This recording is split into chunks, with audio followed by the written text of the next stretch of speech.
Hey guys, it's Chris, and I'm back with Val from Geek. Yeah. And we're continuing our Game of Thrones Season 8 prediction series. And today we're talking about the Lannisters. Cersei. Here we go. See? Here we go. I knew that I'd fuck it up. Cersei. Roll the R. Yes, I didn't roll my R either. We're continuing our Game of Thrones Season 8 prediction series, talking about the Lannisters, specifically Cersei and Tyrion. So let's get into it.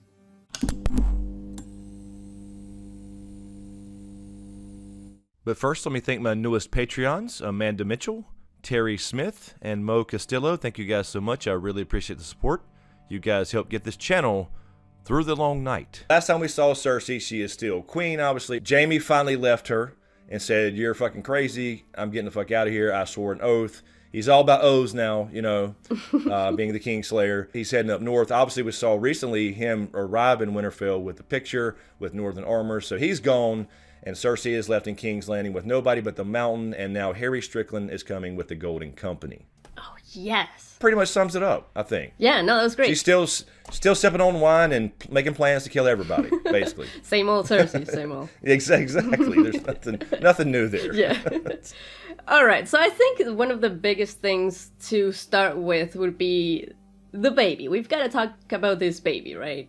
Yes, or lack of a child, maybe, Yes. perhaps. So do you think that Maggie the Frog will be right? Because I've heard some people say that, you know, what if this is the proof that Maggie the Frog's prophecy was never right and Cersei just kind of made it happen, self-fulfilling prophecy type of thing? Yeah, I think it's a possibility that, you know, I could see like something. I was actually thinking about this earlier before we got on. You know, she could come to the conclusion, like in her final hour, right? You know, whether she's has a child in childbirth, and you know, it takes her a while to die or something like that, or she gets injured, she's going to die, whatever, some fatal wound or something like that. Then she's like, wait a minute, I made all this happen. You know, I'm the one who fulfilled this damn thing. So it wasn't really a prophecy, but it was because I made it a prophecy. Mm-hmm. So it may get some revelation about prophecy in season 8. We'll see. But still, I don't know. I mean, I feel like it's been pretty accurate, but again, it's the argument as usual. Did she cause it to happen? Kinda. Other things, it was out of her control, like Marcella dying and things like that. So yeah, but I also think like if she caused it to happen, it was still going to happen. So Maggie the Frog was still right. Yes, it's very confusing. Yeah, it's prophecy. a bit weird. Yeah. It'll bite you in the balls every time, just like they say in the books. Marwyn says that specifically. Melisandre did say that in the season 7, right, with Dany and Dragonstone. Prophecy is a dangerous thing. So maybe we'll get a little bit more insight into prophecy, but obviously there's magical things going on here. We have a fucking guy who can see everything in the world at the same time, for Christ's sake. So, yeah, Maggie the Frog saw something. Right. Also, I want to get out of the way the idea that Cersei might have lied to Jaime about the baby just to keep him around. I think she was being honest. I think the script proved that. I believe the scripts were released, and in the script you can tell that Cersei was telling the truth. She is actually pregnant, and it's not a lie, so I do think there was a small possibility for that. I thought that at first, but no, I think it's true. Especially because we saw Qyburn telling her, "Do you want something for it?" right before she revealed it to Jaime. So I don't think he would have asked her that if it wasn't true. Yeah, I think she's actually pregnant. This actually drives her. This is her last little bit of humanity. It makes complete sense to actually drive her, and this is what caused the whole thing with Tyrion anyway, as far as that meeting I'm sure we'll get into. Is, you know, him discovering she was pregnant, not actually drinking wine, holding her belly, all that kind of stuff. So yeah, she's absolutely pregnant. Oh my god, I never noticed that she didn't drink wine. Are you serious? Oh my god, dude, What happened? Oh my, I can't believe I never noticed that before. Yeah, that's how Tyrion looked over and said, "Oh, wait a minute, she didn't pick up the wine glass. That's not like her." Wait. Maybe it was because she was trying to give him hints, because she did drink wine before when she was talking to Tycho and all that. Before she knew. Oh, that was before she knew. Yes, and then she found out, and then she no longer drank wine. She actually chose to take care of her child. Can you believe that? Okay, so that's definitely proof right there, man. Yeah. Right. So Tyrion poured 2 glasses, set one on the desk, poured himself one, and then after she started kind of clutching her stomach, never reached over and grabbed it, he started looking over, looking back at her. So anyway, yes, she's definitely pregnant. There's no doubt about it. So I think, in my opinion, I think she's going to lose the baby by miscarriage, because I mean, there's a lot of reasons why she's getting older, and that was more common to happen when women got older. They would start getting miscarriages. Okay, so one not spoiler, okay, just super vague, all right, guys, super vague. It was confirmed that her body double, the one that did the Walk of Shame, she's coming back to season 8, so we will see Cersei naked again. Oh. And hey. Yeah, so that's it. That's all we have, okay? And and I think it'll be... I don't know why Lena Headey can't show her body. Why? I don't know. Why don't she? She didn't even do it in season 1 when it was just like the scene in the tower. It was just a kind of a butt shot. I don't even... Anyway, I'm sorry. The butt shot. You know what I mean? Yes, I don't want to get graphic. But I don't know. Some actresses anyway. get a little bit shy at some points. So I think it'll be the scene where she has her miscarriage. I think. I don't know. Yeah, no, I agree. I think she has a miscarriage. I believe we spoke about this before, Val, that there was potentially a scene last season they cut, right, to save for season 8 of that actually happening. Yes. Yeah, so that's definitely a thing. I mean, she's going to have a miscarriage in some way, I'm sure. The thing is, though, and we'll get more into this, obviously, with Tyrion on Val's channel, is he won't know that. So if there was something in this meeting about that child, about saving this child, he won't know that she has lost this baby. But, we just spoke about the Maggie the Frog stuff. I do agree, though, it will basically follow Maggie the Frog. They don't have to do the Valonqar piece, whatever. We'll talk about that, I'm sure. But... she will definitely lose this child, and Tyrion will not know it, but she will keep that close to her chest, I'm sure. It'll be a huge driving force in what Cersei does in season 8. For example, what she does with the Golden Company after she gets them.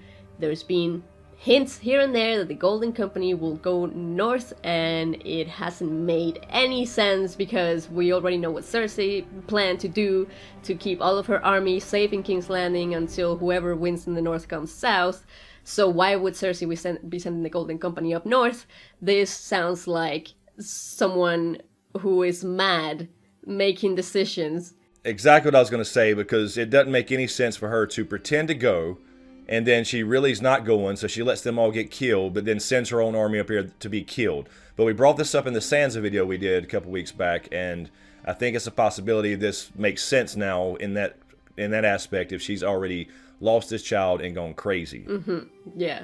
And also to bring back your idea, Chris, that you had, that you mentioned in the Sansa video as well, is that Cersei might want to bring Sansa back to King's Landing. Yeah, and again, it was just a thought, it was just an idea, because when she said that to Taicho... When she said that to Taicho... I want to say Taco for some reason. When she said that to Taco... When she said that to Tycho, and she said, I would like for him to bring back some property to me, or something along those lines. Basically, that's what she said. I'm paraphrasing horribly, by the way. I just thought of Sansa. Like she felt like she owns her. Like that was her slave, basically, in King's Landing to torture and do with as she would. And then she escaped, of course. Always had blamed her and Tyrion for Joffrey's death. She knows that's not true now, but she doesn't care. It would be valuable, I guess, to have a hostage to protect herself from Dany coming back, or the North, assuming that the living would win in the North. Actually, it could be either Euron's or Harry Strickland's idea as well. I was just, now that you're saying hostages, and we're talking about hostages, it could be with someone else's idea that Cersei should get a hostage to stay safe, like you're saying. Like, I think that would make sense too. Yeah, that is true, because we know, like we said before, these backroom deals, Euron's going to come over with the Golden Company and make sure that they swear allegiance to him. And then she's going to have the same meeting probably with Harry Strickland, swearing allegiance to her. So they're going to be pulling 2 different directions. Because we know that's one thing we can say for sure about a Cersei prediction. She's going to try to fuck over Euron. He's going to do the same to her. And she will never marry him. She's never planned to marry him. Not going to happen.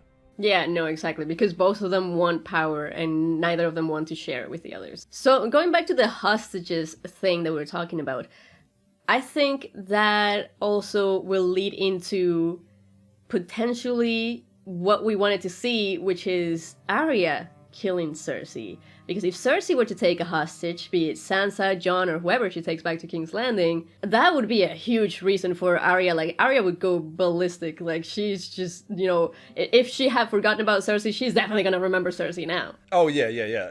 I don't like the idea of Arya killing Cersei. I'm fine with anybody that does it. I mean, the deed's got to be done. I mean, she's got to go. There's no more reasoning. There's no redemption arc. Forget all that. She's gone. Especially once she loses this child, as we mentioned. But it's so poetic. It's perfect for it to be Jaime. And I know we mentioned this. I know it's a possibility. Jaime dies. Arya does it with Jaime's face, and it still kind of works. But it's just not the same to me. Anyway, that's my personal preference, but not necessarily prediction. I still think it's Jaime. I hate to be the one who disagrees with it because I used to be such a fan of that theory as well.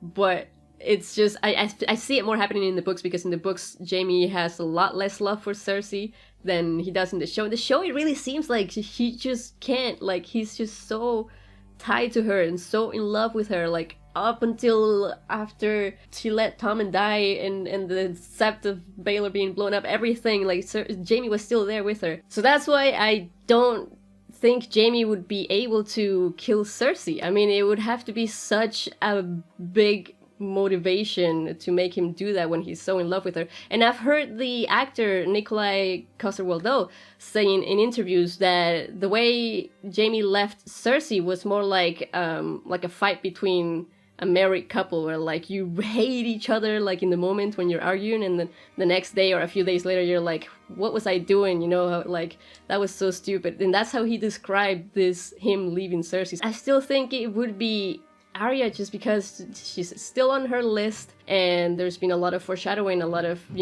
like I was saying in past prediction videos, that whole, like, scene after scene, there's a lot of Arya and Cersei scenes together, one after another. And actually, shout out to Grey Area here again. Man, Grey Area is just coming up in all of our videos. But no, she had a really cool when she was talking about how whenever, and I don't want to be too specific because I don't want to get into spoiler territory, but whenever Cersei, if Cersei does get her hostage, it would be poetic for Arya to be able to save that hostage from Cersei, because she wasn't able to do it when she was younger. She wasn't able to save Ned from Cersei and / Joffrey, and now she's going to be able to do it after she's had all her training. Yeah, that makes sense. I hated the idea, because I said I was yelling at the TV in season 6 when he came up and the damn Sept had exploded. And he, like, saw the horror. I was so shocked when then she's standing in the next scene. He's next to her, and they're standing on the map last year, and he's just still like, "Okay, I'm here." Like, what? I mean, they had the conversation like, "Are you afraid of me? Should I be?" That type of thing. But it's like, come on, dude. Yeah. But yeah, in the books, he's already they split up a long time ago in that sense. She's screwing a lot of the people he found out about too, and all this other shit. And even in the show right there, he was like, who would you say was the father? It's beyond me why he was still there that long. But at least he finally left. Once Jaime sees that she is not going to follow through, she's going to actually try to attack them and get hostages in the middle of this war for life itself. Mm-hmm. To me, that's justification enough to fucking kill her. I mean, I'm just saying. I don't know. Yeah. Either way, I'm fine with it. I see it. Yeah. I mean, yes, the motivation, the motivation has to be really, really big. But I can see it. Mm-hmm. We have to bring up another possibility for Cersei in season 8, and that is Wildfire. Are we going to see Wildfire again? Are we going to see it attempted, at least, in season 8? I think that we might, but it won't be because of Cersei. I think it's something else. Like, I think King's Landing will burn. King's Landing will definitely burn, and everyone in King's Landing will die. It'll be like a cleansing. Okay, King's Landing will have a cleansing, everybody. a cleansing. A cleansing. That's a nice way to put it. Yeah, I think it'll burn, and I think Cersei will be either dead or incapacitated or something by the time that King's Landing burns. Deposed of is what you're trying to say, I think. No, I think that, her plan, like I said before, we mentioned this before, was, if she can't have it, nobody else will. And I think at least we'll see a plan put together with Qyburn. And again, I don't know how loyal Qyburn's going to be when it's certain death is coming. We'll see. We'll see how that happens, but they keep bringing up the Mad King and burn them all with Bran's visions. There's more Wildfire there, just like in the books. There's caches everywhere. So there's going to be something brought up about it, at least a plan in place. So if they all come here, light that motherfucker up, because they're not ruling if I'm not ruling. So at least that will be a plan, is all I'm saying. So I don't know if we'll see Wildfire actually burn, or it's dragons or other things, whatever, in King's Landing, but there'll definitely be a plan in place, is all I mean. Yeah, I think so as well. It's a good thing that you're bringing up the fact that if Cersei can't have it, no one else can have it, because she has told us this before. She has said it herself. In the Game of Thrones, you win or you die. She is not leaving Westeros alive without her crown. That's right. Good catch. There will be a follow-up on that scene. And she will eventually, because she's so stupid. She thinks she's smart, but she makes these decisions, doesn't think about the long-term effects or side effects or whatever you want to call it. Nothing goes to plan for her. She thinks she's going to buy this golden company and come over and they're going to be loyal to her. No, they're going to turn because there's a Targaryen over here and they find out that she's trying to destroy the people who are trying to literally save the world. No person with any kind of common sense and, will to live will follow her in the long run. So they will definitely break their contract. Euron will try to fuck her over. She'll do the same if she can't have the Iron Throne with Jaime and her child and all that, that little fantasy land she's living in. Yeah, but talking about Cersei's end and all this poetic stuff, I think she will die by the monsters that she has created herself. Like, all of these bad things that she's done, it's like karma. Karma will come back to her. Yes. It's like it won't be anyone else's fault. Now, she'll still believe at the very last moment it's somebody else's fault. But yes, exactly. So that's why it would be great. I would be fine with her the mountain crushing her throat or something like that. I don't know. Because it's almost the Frankenstein thing. But that would be more, I don't know, that'd be better fitting for Qyburn maybe. I don't know. We'll see. But she's definitely going out. She's going to try to screw over Euron. There is just no redemption for her. She's got to go. And she's not going to be a Night Queen. Okay? She's just not. But she better get a look at the Night King before she dies, man. I'm going to be so pissed if she doesn't. Like, the Night King has to... Yes. Yeah, she has to see him. Yes. She has to see, okay, she saw the white, but that's a little different from seeing, 100,000 surrounding your city or whatever, and then the Night King flying on a dragon burning your fucking town down. You know what I mean? Yeah. That's a little different. So yeah, hopefully she sees that horror and realizes, you know what? Probably should have helped the North. That would be perfect for me, and I'm fine with it. Either way it goes down. As long as she knows. As long as she knows she fucked up. So another thing I really want to see, but we should really, is Cersei and Sansa in the same scene together again. Because come on. After everything that's happened, everything that they've gone through, after all that Sansa has grown on her own after leaving Cersei, they need to meet again, man. We need to see what would happen if they met again after all of this. Woman to woman, as opposed to woman to little girl. Yes, exactly. That's what we need to see. Just almost like, it would be better than the Littlefinger thing, because she finally, faced up to him. I'm a slow learner. The whole justice was served or you could argue they killed him and didn't give him a trial. Yeah. I mean, either way, that would be great. That'd be great for her to go to King's Landing and face her in a powerful position, though. I don't want to see Sansa as a hostage. Oh. But it could be, but in a power position. Now you're my bitch. Dude, you're my bitch. She's go Val, go. Yeah, she's you over just here gave me an idea. Okay. And another thing that I can't believe I almost forgot because it's really good, and it adds to your idea. Actually, someone in the comments that gave some supporting evidence for your idea. But before I get into that, I wanted to say, since you're saying that it would be awesome if she was in a power position, what if, and here we go, what if... Here we go. What if? Because Sansa did say that she will never go to King's Landing as long as Cersei is there. Or as long as Cersei's in power. Right. One of those things. If they want me, they can come and get me, she said. Oh, okay. So that was the other thing I was going to say, but that was the different one. I'm sorry. I didn't mean... I spoiled her. I'm sorry. I just couldn't help it. No, it's all good. But yeah, that's the other thing I was going to say that someone commented about. Yes, Sansa did say they can come and get me. if they want me. So there's that. That might have been foreshadowing, and also that maybe when she gets there, Cersei is maybe not in power anymore, or maybe Sansa is queen, because I want Sansa to be the next queen, because the younger, more beautiful queen, I think Chris and I both agree that it should be Sansa. It would be cool if Sansa talks to Cersei after she's higher than her. I don't know, that would be cool. Yeah, it's like, can they fit all this in? Can she, because she's got to die, but yet you want this to happen. You want Sansa to go in there and be like, she's the one in power now, and Cersei's like in chains. Yeah, you think Cersei might go in a dungeon or something instead of dying. I don't know. Would she though? Because I feel like she would try to like kill herself before anyone puts her in chains. Yeah, she would probably drink the tears of Lys like she was going to do with Tommen or something. She'd go grab something off of. She'd just go grab bottles off Qyburn's fucking shit and just start drinking shit. Yeah, exactly. Yeah, I wouldn't doubt it. You know, cyanide pill, whatever. She would before she'd go back in a dungeon. Yeah, like the High Sparrow did. But yeah, that'd be cool. Sansa specifically said, I will never set foot again in King's Landing as long as Cersei Lannister's queen. So she did say that as long as she's queen, because I couldn't remember if it was as long as she's there or as long as she's queen. One tiny little thing that I want to add in here that is completely about the mountain, but since we're not making a video about the mountain, this has to do with my whole foreshadowing theory of scene after scenes thing. Back in season 4, episode 10, we see Jon asking Stannis to burn all the dead men before nightfall. And what does that scene cut to? The scene where Qyburn is reviving the mountain. Ah. So I think this is supporting evidence for what I want to see, which is the mountain turning into a white, his eyes turning blue, and attacking Qyburn.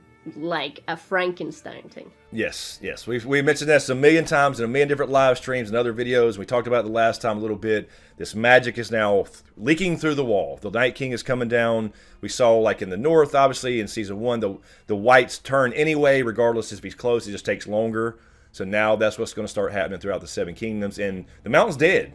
He's a dead man living on, I don't know, some kind of juice he pumped into, some blue shit. And that's little evidence right there. Blue shit. Why couldn't it be red shit or green shit?